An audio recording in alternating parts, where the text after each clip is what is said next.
Nous savons en effet que jusqu'à ce jour, la création tout entière soupire et souffre les douleurs de l'enfantement. Et ce n'est pas elle seulement, mais nous aussi qui avons les prémices de l'esprit, nous aussi nous soupirons en nous-mêmes en attendant l'adoption, la rédemption de notre corps.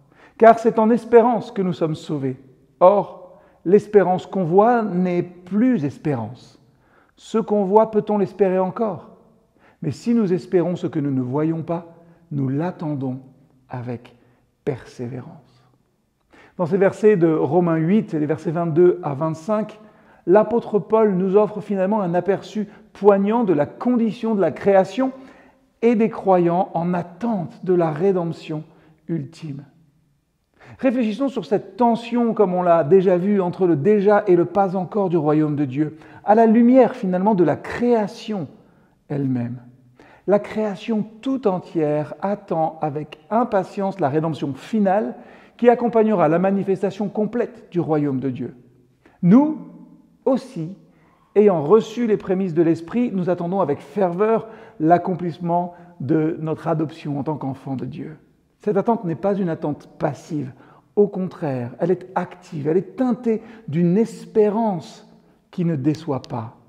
L'apôtre nous rappelle que notre espérance n'est pas basée sur ce que nous voyons dans le présent et dans notre vie, et heureusement, mais sur ce que nous ne voyons pas encore, mais qui est assuré par la promesse de Dieu. Quelle parole pour nous, pour notre vie, et pour nous et notre vie intérieure aussi.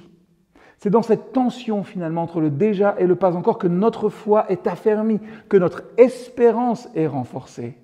Cette tension entre ce qui est déjà et ce qui reste à venir nous appelle à une vie de persévérance dans l'espérance. Même si nous ne voyons pas encore la plénitude du royaume de Dieu manifestée dans le monde, c'est une évidence, nous sommes appelés à persévérer dans la foi, sachant que Dieu est fidèle pour accomplir ce qu'il a promis. Et nous sommes appelés à être témoins simplement de l'espérance, en portant la lumière du royaume, même au milieu des ténèbres. Prions.